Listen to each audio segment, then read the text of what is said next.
Welcome back, all you beautiful souls, to another episode of Aligned and Alive. I'm your host, Chrissy May, and today we have something very special. If you heard the last two episodes, then you are already introduced to the lovely Hannah Hammond, who is an entrepreneur extraordinaire. She is commercial and residential real estate. She's worked and owned several different companies throughout Arizona, real estate investor, private money lender. There is nothing Hannah cannot do. When she sets her mind to it, it is for sure a success. And so when she shared with me her passion now for launching a podcast in the near future, I thought, this is a really good opportunity for Hannah to become the host for an episode. And she's so well-spoken and she's so great. So I'm just going to pass the mic and let Hannah take over. Well, thank you so much for the opportunity and for all the kind words. I think you speak too highly of me, but I'm just trying to follow your footsteps, and you're absolutely incredible. So I'm super excited to get to know you more. I know we've deep dived on me a little bit, and you just interview people all the time and learn their stories. But from our conversations and from our lunch, you've shared a little bit about what you do in the health and wellness space, and you are just an absolute vibrant ray of light. And I can tell, and I'm sure speaking for everyone else, we can just tell you're so, healthy internally, inside and out. And would love to learn a little bit about how you've, the journey that you took to get there, because I'm sure it wasn't always like that from day one. It was probably a practice and a learning. Mm-hmm. And then what you do to help others get there as well. Thank you, by the way. You're so sweet. My journey began very young age. So how the whole health and wellness and fitness thing came about, I was always active as a child. Like I always was in every sport possible. So that naturally already positions you immediately into taking care of yourself. You have to, if you want to excel at an elite level. And when I started competing in figure skating, I saw all the big Olympic champions, back during the day, they were on like the Wheaties box, right? So I remember thinking, Christy Yamaguchi was the 1992 Olympic gold medalist. And when she was put on the Wheaties box or Special K or something, I'm like, if I eat enough of that, I'm going to be just like Christy Yamaguchi, right? So like, I just started mirroring the champions I wanted to become like. And so I would follow either their workout routines or what they ate for their nutrition. So that's kind of how it all started, was just looking at everybody that I wanted to model and modify and become like. And I had to get special permission. At 15, I wanted to start weightlifting. And my coaches were like, no way, you're too young. You're going to stunt your growth. You haven't even developed yet. And I'm like, no, Christy Yamaguchi weightlifts. I've seen it on TV. So that's kind of how it started. And I just gratefully, I also have a mom who is heavily into holistic healthcare. And I say gratefully because she is the one who really became the big catalyst to me diving deeper into health and wellness, because I saw early on how it worked in my own body. So when she would give me like herbs and supplements as opposed to just like Advil or Tylenol, I'm like, she's onto something. My mom's, pretty smart in that department. So that's really how it all began, was just my lifestyle as a young teenager, heavily involved in competitive sports. That's so awesome. And I didn't know that you wanted to be a weightlifter. That's super cool. I actually competed. So wow. I started after figure skating. I retired in 1999 and I relocated to Arizona to go to school to get my degree. And of course, I just got, unlike you, Hannah, I did not say no and have, my blinders on. I actually was going to school and then going out in the Scottsdale scene, which you missed nothing of. And it was just one of those moments where I'm like, this is it. I'm just going to go learn, get a degree, and party on the weekends. It just felt so unsatisfying for me, especially coming from competitive sport. And so I was watching ESPN one night and I saw Fitness America pageant. And these girls were jumping around, doing gymnastics. And then they would, model their bikinis in their 10-inch platform heels, doing turns and stuff. And I thought, what a great outlet for me. Now I have something to really, work towards. And that's the transition from competitive figure skating into, that's how I got into fitness modeling, was competing for Fitness America. So that was my next competitive, it fed my little competitive bug again. And I was able to focus on, once again, my nutrition, working out, staying healthy. And that lasted for about 5 years or so. And then I just totally self-sabotaged. Like out of nowhere. And I talked about it on the episode with Brianne when I was put in the hot seat for questioning on next levels and not being able to, I believe I didn't have the emotional capacity to really blaze through that next level of growth. And so instead of blazing through it, I just stifled and I self-abandoned myself, which I believe goes hand in hand with self-worth. And what did that look like? Self-abandonment, what does that look like for you? So when you said it probably always wasn't like that, so you're right. Like I had a very long life of health, fitness, wellness, really taking care of myself. And then around that time when I started getting all these fitness magazine covers, I was writing for a lot of magazines. I was doing red carpet premieres in Chicago, LA, and doing some TV shows here locally in Phoenix. Like, so all the success started bubbling and growing. And then I'm like, oh, I think I'm going to start eating poorly. Oh, I think I'll start drinking on the weekends again. Oh, I think I'll do this, right? So like all those things that were not nurturing my growth in that business, specifically in the fitness industry, I went the other direction. It was a really hard time. And so that's when my spiritual journey really began. Like, what is it at the core that I'm ignoring, that I'm clearly numbing myself in every other way to not allow success to come into my existence on such a high level? I love that. And it's so true. I think for so many people that we really have to hit rock bottom to be able to grow to new heights and learn, not stop just going through the motions and living, unconsciously really, and become who we really are. So you were having all this success, you grew up in the health and wellness and fitness space, and then self-sabotage kind of reversed the other direction. And I think a lot of people are afraid of success subconsciously and what that entails and what that brings. And it's such a high level of expectations all the time, right? But for whatever reason, you went there. And then what brought you, how did you get out of that? I think enough pain. I think we all hit that threshold of when we're enough's enough kind of thing. And I got to a point to where I just realized if this doesn't change, nothing changes. And what kind of life do you really want to live? Because you've already shown you're capable of excellence. You're capable of really big things. And so I just went to work on myself. I mean, it really became this journey of becoming all over again, because it requires a different version of you to really level up, right? You have to shed an old way of being in order to allow that next level of growth to align. And for me, that looked like I worked a lot with spiritual counselors. So I went into that direction big time, which is why I now facilitate and host women's wellness retreats.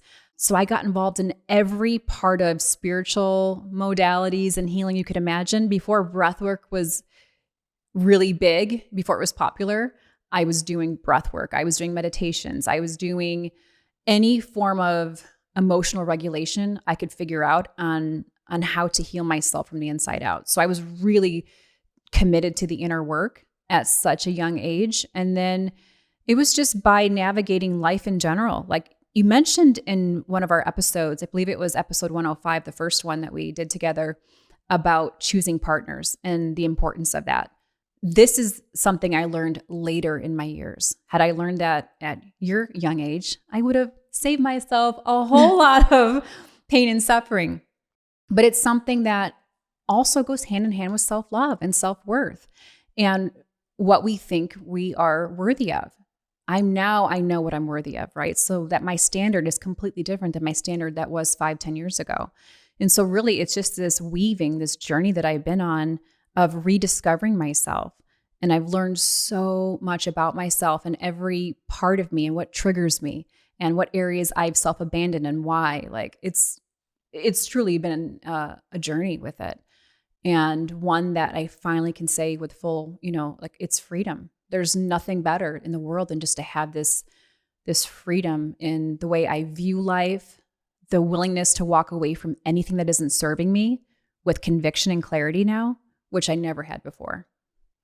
I mean, what you just said there is the most truthful thing I've ever heard. And I went through the same thing in my relationships, especially, from 21 years old, fresh out of college. And the people I attracted were just a reflection of who I was, and I think that happens is like, oh, how come I end up dating the same person or going through the same thing? And that's just a reflection of your self-worth and your standards and how you'll be treated. And I went through a lot of relationships where like, clearly I have a lot of inner work to do, that I'm continuing to attract this type of person. And once you do that work and you feel so whole, then that's what we talked about in the last episode. Then all the right people just start coming your way. And if they're not, you're so happy being alone. I used to be very codependent myself.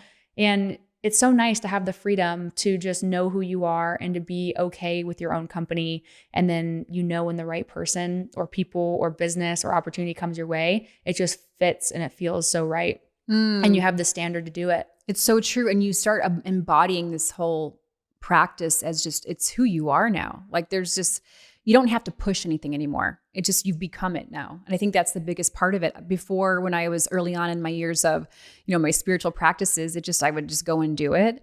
And then now I've allowed them to actually work through me, which is a totally different experience.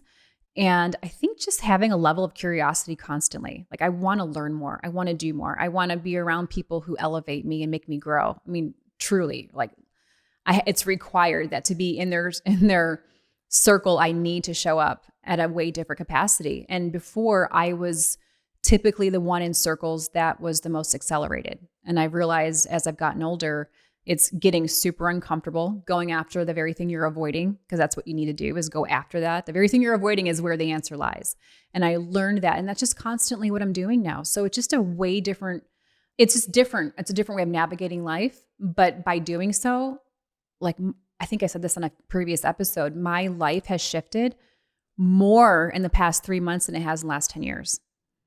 So it's great. It's such a fun space to be in. 10x really year, right? 10x year. Yeah. And it's learning those things that you think you hear, like so many people, even like listening to this podcast, are like, oh yeah, I've heard this before. Like we all have, right? But learning and implementing are two different things. And that's really what I'm focusing on, is just getting out of my own way and just going through those channels that I've avoided for so long.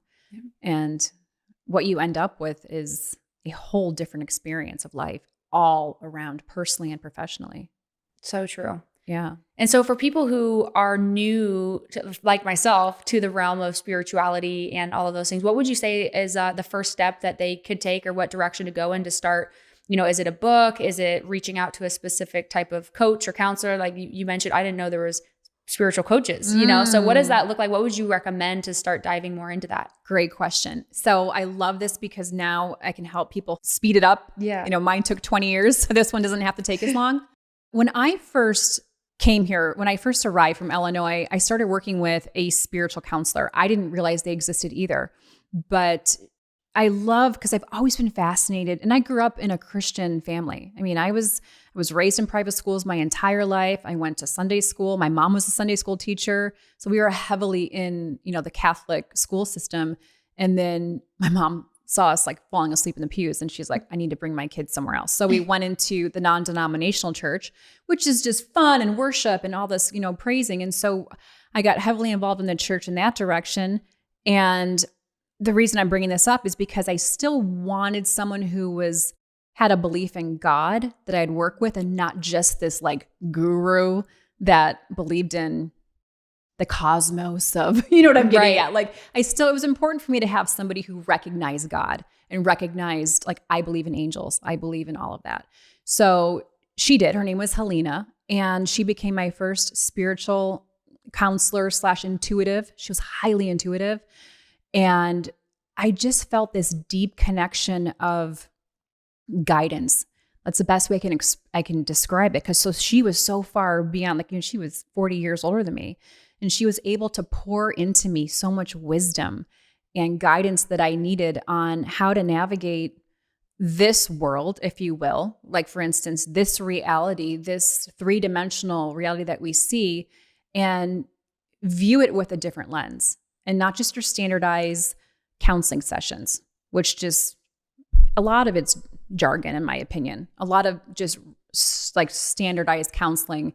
Not all, because there's a lot of amazing, amazing counselors out there. And I'm working with one actually right now. But as a whole, it's just like the standardized stuff. She actually brings you through like life experiences with a different way of looking at it. and I'm trying to describe the best way I can describe how it was, the process for me, but she was my guide. And having that person, that one-on-one mentor, really set the bar for me on how to go about my journey, because she had done it for, 50 years or something. And so I think that would be the first place I would guide people. Yes, books and all that are great. I mean, and I just wrote one that's coming out May 15th. So don't miss it. Aligned and Alive, your guide to clarity, self-love, and living with purpose, by yours truly. And so, yeah, I wrote a book on it. So you can, that's a great way to take in, that information. But where the real magic happens is also with working and having that connection one-on-one with somebody, and then couple that with wellness retreats. Finding one, whether it's mine, it doesn't matter, or someone else's, just make sure they're high integrity. Make sure you really meet with the person and you can experience their energy, because you're going to be allowing somebody to work with you on your trauma, past traumas, any wounds that you're experiencing. So you want to make sure it's somebody who's highly educated in that area and that can hold space for you accordingly.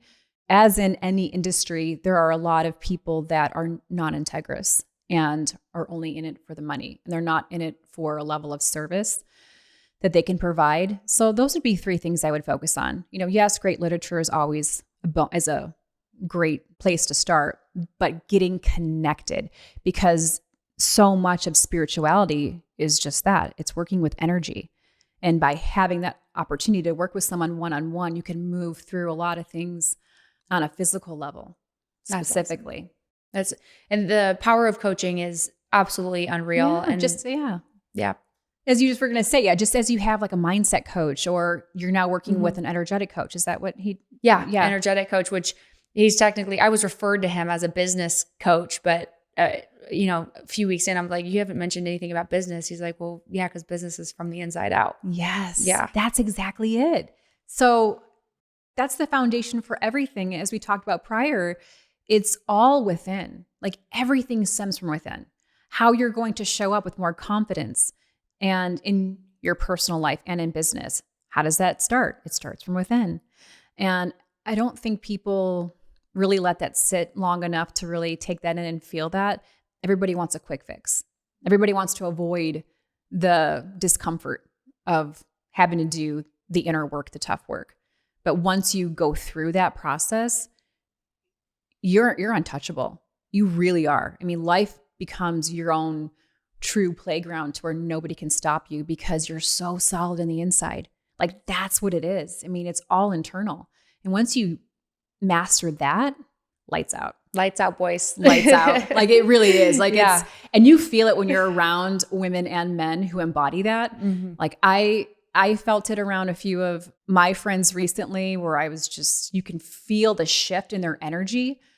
It's hard to describe unless you understand energy, which you do. Yeah. Like you pick up on that. Like you made that comment about how people feel. You know it. Your nervous system feels it, and how you feel around certain people.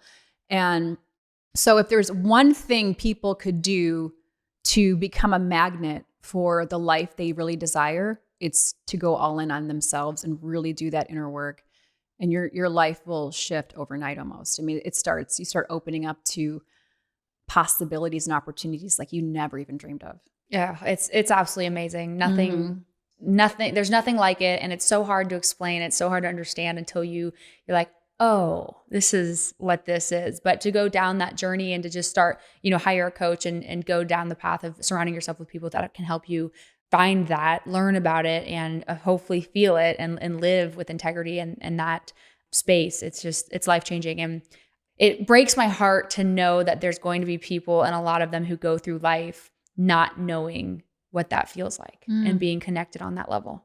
Oh, it pains my heart. And that's why this work is so important for me, because I want everyone to experience that sense of freedom and joy, and truly understand that life is a gift. Like every time I kid you not, every time I wake up in the morning, the first thing that comes out of my mouth or that enters my mind is thank you, God, for another day of life. I say that every single day. I love it. And then I'll get out of bed and I'm like, let's go. Like, what are we creating today? Like, this is our canvas for today. Let's create a masterpiece for today. What does that look like for you?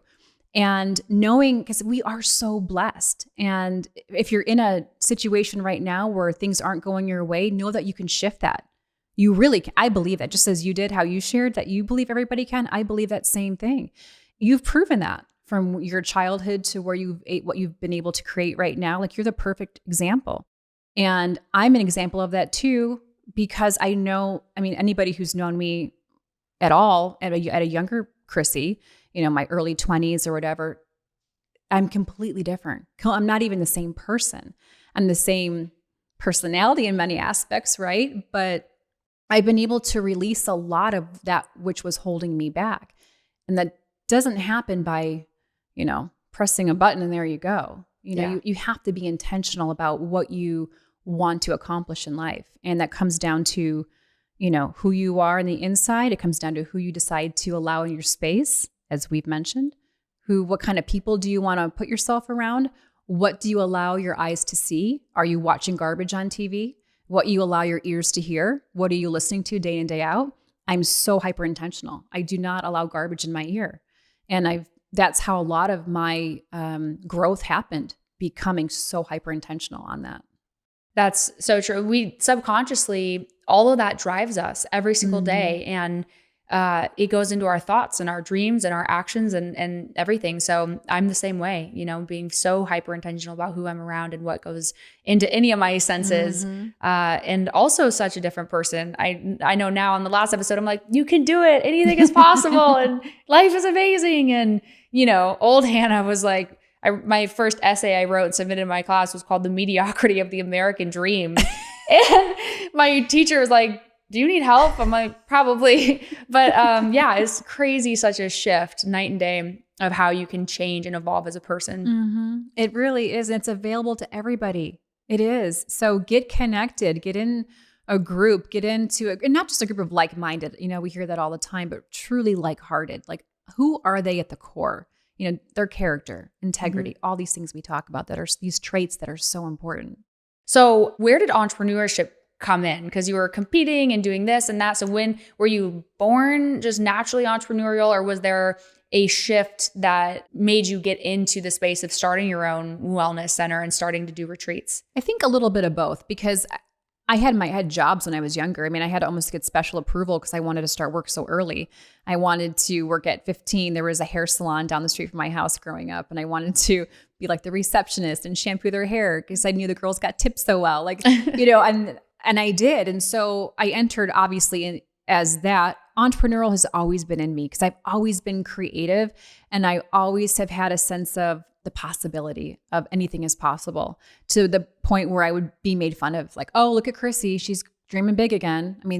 I was told that at a very young age, and not necessarily from a sense of trying to be rude. I don't think people meant it rudely, but they didn't quite understand. Like, I was the only one in my family who knew for sure I did not want to work for someone else. I did not want someone dictating when I could go on vacation, when I couldn't, the cap on how much I could earn, like all of that. I was raised in the Midwest in Illinois. And so being an entrepreneur early on, I was the outcast. I got made fun of all the time. Why aren't you taking a corporate job? Why aren't you getting your 401k? Like the standardized stuff. And I had to go to bat for myself all the time. And I would combat and say, well, guess what? That $50,000 a year job that you have, that's all you can make. Good luck with that. And that 9 to 5 schedule you have Monday through Friday, good luck with that. I'm actually flying to Miami right now. And I'm doing, at the time, for instance, I was doing a fitness expo. So I was the girl in like the Weeder t-shirt, handing out stuff, but I got paid really good money. They paid for my flight, paid for my hotel. And I was living the life in my 20s, I felt, because I had freedom while everybody else was just grinding away at their boring jobs. So I knew instinctively what I wanted at a very young age. And after I graduated from college here in Arizona, the only reason I went to work for somebody right away was just because I wanted to understand their business model. So it was really educational purposes, but I already knew I wanted to start my own company. So I was only there for maybe 4 months. And then I took that piece of guidance and I implemented it in my own business. So I started my own company at 23. Awesome. Yeah. That's amazing. And it is true. Corporate America can be a great place to get paid for education and learning. And, sometimes it's a good step to take if you're looking to get into entrepreneurship, but you have no idea how to run this kind of business, and go work in the type of business that you'd like to run. It's so true. And it was so different. It was a different time too. We didn't have Instagram. We didn't have these social media platforms that we have right now. And so literally all you had was networking circles. That's it. We didn't even have Facebook then. This was in 2002. So 2002, I think there was MySpace. You were not around for this, Hannah, but there was a thing called MySpace. I was around. Yeah, barely. But I don't know. MySpace came in maybe at 2006 or 7. However, 2002 is when I started my own company and my own business. And there was nothing. Like literally we were advertising in the newspaper, the local paper. Jeez. I'll never forget because I was trying to get in front of all like the affluent people. You kind of spoke about your friend who lived in Paradise Valley off of Camelback Mountain or something like that. So the guy that I was dating at the time, who's now a very good friend of mine, it's kind of funny, his family lived in Paradise Valley. And I thought, hey, how do I get into this newspaper? Because then I'm going to get in front of all these people. So they did a huge story on me and how I was going to nationals for Fitness America and how I was going to be in this magazine. Wow. So I just went to the local newspaper in an affluent area and had them do a huge story on me. From that little clip in that feature in that newspaper, I ended up getting like 3 clients that were in-home clients in Paradise Valley. So I was doing personal training and nutrition for them. And I had 3 major clients from that alone. So that's the kind of stuff we were working with, right? It wasn't just like put up this cool reel on Instagram and you're going to get all these people inquiring. We didn't have that luxury. That's so awesome to hear, and that journey and how but now we have social media and all that stuff, but there's still so many barriers because now there's like an overload of content and information and right. So setting yourself apart. And I love the quote, to be the top 1%, you have to do what 99% don't do or won't do. And just setting yourself apart and, putting things in place and implementing them to achieve what you want to achieve. So I love that you just went for it and went to the paper and made it happen. Well, what's the worst they could say? No. Right. And that's one thing I've learned in life is that if you don't ask, the answer is always no. And so ask. Yeah, exactly. So segueing from you became an entrepreneur, you started your business, you went down that journey. We were talking about it and it's come up a lot of people pleasing. And when we're in the service business and I feel like from myself, a lot of drive or success or anything like that came from the urgent, incessant desire to please others for my own self-worth and acceptance, and found my self-worth in the approval of others, right? So as you get into entrepreneurship and you're in a service-based business and you're serving clients and serving others, how do you balance or identify people pleasing versus providing excellent service and getting good reviews and having a great business and continuing to grow that, knowing when you're doing which and how to set boundaries, say no, and serve, but not just please everybody like we've kind of grown to get used to doing for so many years? Such a good question. I think of this in several different parts, but for me now, because I am a former people pleaser, it comes down to my standard on what I will allow and accept. And that comes also down to how I feel. So I'm so in tune to myself. And if I'm feeling that I'm giving out of fear or I'm giving out of need or anything of that low vibrational energy, then I know I'm not in alignment with my standard. And so I already know there's a 2 separate thing for me. I know what my job looks like. I know the level of standard and excellence that is required to do my job well and to provide a service that is not just average, but exceptional. That's my standard. And that's how I operate with all my businesses. So for instance, my podcast or One Stop Nutrition, a few locations here locally, as I've mentioned to you before, or it's in real estate, working with clients, or the wellness retreats, handling those clients, or one-on-one coaching. I just know my level of standard is excellence. And so that if that sways in any way, that's different because that's what is expected of me to provide that excellent service, right?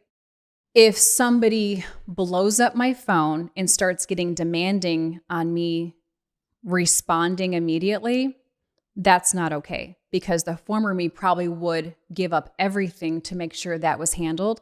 And I think you have to understand the difference between that because not everything requires your attention immediately. They're not going to die if you don't get back to them in the first, 30 minutes to an hour.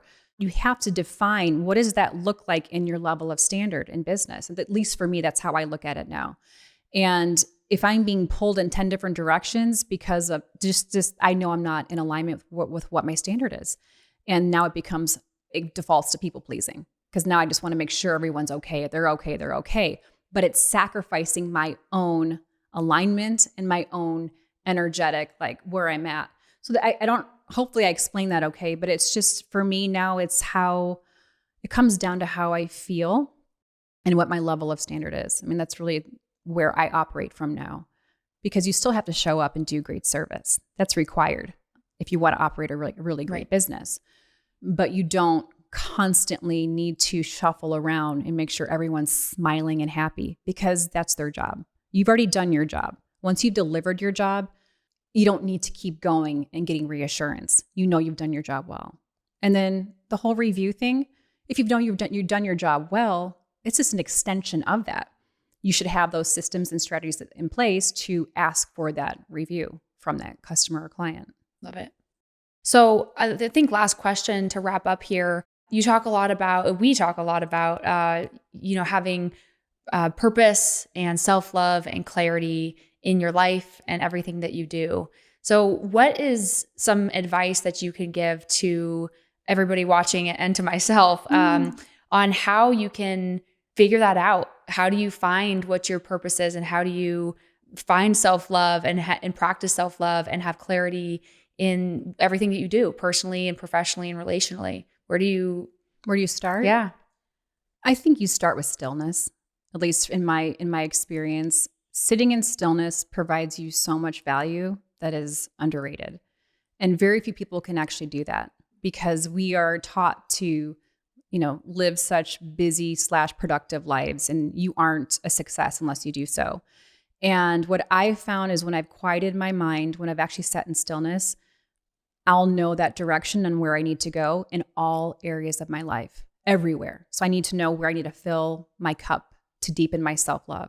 I need to know who I need to get around to grow that next relationship personally or professionally. I'll know, it's just, I am connected to my inner compass. It's my inner guidance system because in stillness we receive, in stillness we hear the answers. And so by that, operating from that space, it just becomes this flow state of being guided. I'm not looking out here for the answer. I'm not looking out here for that next dopamine hit or class or something to give that to me. It's already in me. And when you sit long enough with yourself, it does come up. Like everything comes up for you. Everything you've wanted answers for or what to do or where to go, it's already within. So I feel that it's a hard concept for a lot of people to understand if you've never done it before. Because I know when I first started doing it, I was like, okay, where is it? Where is it to come? Mm-hmm. And then I would find myself seeking outside sources for validation constantly. In that very moment, it was an aha moment for me because I'm like, here you go. You're seeking validation or confirmation from something you already know. So spend more time here, not out here.